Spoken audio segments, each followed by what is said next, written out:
شروع کرتا ہوں اللہ کے نام سے جو نہایت مہربان اور بڑی بزرگی والا ہے۔ تمام دیکھنے والوں اور سننے والوں کو میرا السلام علیکم۔ حضرت ہود علیہ السلام کی امت جو عاد کہلاتی تھی وہ اللہ تعالیٰ کے عذاب سے ہلاک ہو گئی، اور ان میں کے باقی بچے ہوئے لوگ پھر آباد ہوئے اور ان کی اولاد بڑھتی گئی۔ انہوں نے اپنی قوم کا نام سمود رکھا۔ یہ لوگ بھی آہستہ آہستہ بت پرستی کرنے لگے اور برے کاموں میں پڑ گئے۔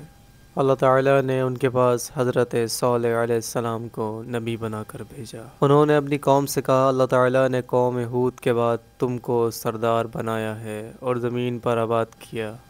تم یہ جو زمین میں بڑے بڑے محل بناتے ہو اور پہاڑوں کو کاٹ کاٹ کر اس پر بھی گھر تراشتے ہو، تم اللہ کی نعمتوں کا شکر ادا کرو اور زمین میں فساد نہ پھیلاؤ۔ ان کی قوم کے امیر اور سردار لوگ جو غرور کرتے تھے، انہوں نے ان غریبوں سے پوچھا جو حضرت صالح علیہ السلام پر ایمان لے آئے تھے کہ بھلا تم کو یقین ہے کہ صالح کو اللہ نے نبی بنا کر بھیجا ہے؟ ان غریب ایمان والوں نے کہا کہ ہاں، ہم کو یقین ہے کہ حضرت صالح علیہ السلام کو اللہ تعالیٰ نے نبی بنا کر بھیجا ہے۔ اس پر مغرور امیر کہنے لگے کہ اچھا، تم لوگ ایمان لے آؤ، ہم تو ایمان نہیں لائیں گے۔ ان امیر لوگوں کو یہ تعجب ہوا کہ اللہ پاک اگر کسی کو نبی بنا کر بھیجتے تو ہم امیروں میں سے کسی کو نبی بناتے۔ حضرت صالح علیہ السلام برابر اللہ تعالیٰ کا پیغام ان کو پہنچاتے رہے، مگر کوئی ان کی نہ سنتا بلکہ الٹا مذاق اڑاتے۔ بالآخر ان لوگوں نے فیصلہ کر لیا کہ حضرت صالح علیہ السلام سے کہا جائے کہ اگر سچے نبی ہو تو اس پہاڑ میں سے اونٹنی پیدا کر دو۔ اگرچہ آپ نے ایسا کر دیا تو ہم آپ پر ایمان لے آئیں گے اور جانیں گے کہ آپ سچے نبی ہیں۔ حضرت صالح علیہ السلام نے اللہ سے دعا کی، بے شک میرا رب سب کچھ کر سکتا ہے اور وہ ہر چیز پر قادر ہے۔ اللہ تعالیٰ نے حضرت صالح علیہ السلام کی دعا قبول کی اور ایک پہاڑی سے اونٹنی کو پیدا کر دیا، لیکن ان کی قوم یہ سچائی دیکھنے کے بعد بھی ان پر ایمان نہ لائی۔ حضرت صالح علیہ السلام نے اپنی قوم سے فرمایا کہ یہ اللہ کی اونٹنی ہے، اگر تم لوگوں میں سے کسی نے اس کو نقصان پہنچانے کی کوشش کی تو تم لوگوں پر سخت عذاب نازل ہوگا۔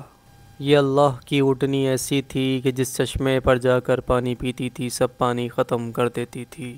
اب ان کی قوم کے لوگ اور بھی پریشان ہو گئے۔ حضرت صالح علیہ السلام نے اپنی قوم سے فرمایا کہ اس اونٹنی کے لیے ایک باری مقرر کر لو، ایک روز تمہارے جانور چشمے سے پانی پئیں اور ایک روز یہ اونٹنی پیے، لیکن اتنا جان لو کہ اس کو بری نیت سے ہاتھ نہ لگانا، یعنی اس کو تکلیف نہ پہنچانا، ورنہ تمہارے حق میں اچھا نہیں ہوگا۔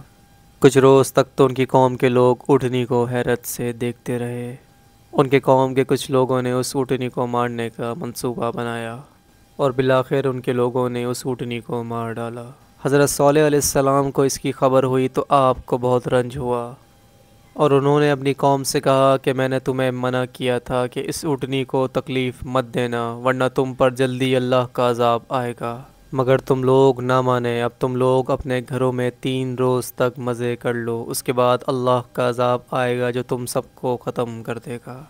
چنانچہ ایسا ہی ہوا۔ اللہ تعالیٰ نے حضرت صالح علیہ السلام اور ان لوگوں کو بچا لیا جو ایمان لے آئے تھے، لیکن جو لوگ ایمان نہیں لائے تھے ایک بڑی ہیبتناک اور خوفناک آواز پیدا ہوتی ہے جس سے وہ اپنے گھروں میں اوندھے پڑے رہ گئے، اور ان کی قوم کے تمام نافرمان لوگ ہلاک ہو گئے۔ ایسا معلوم ہوتا تھا کہ کبھی یہاں رہتے ہی نہ تھے۔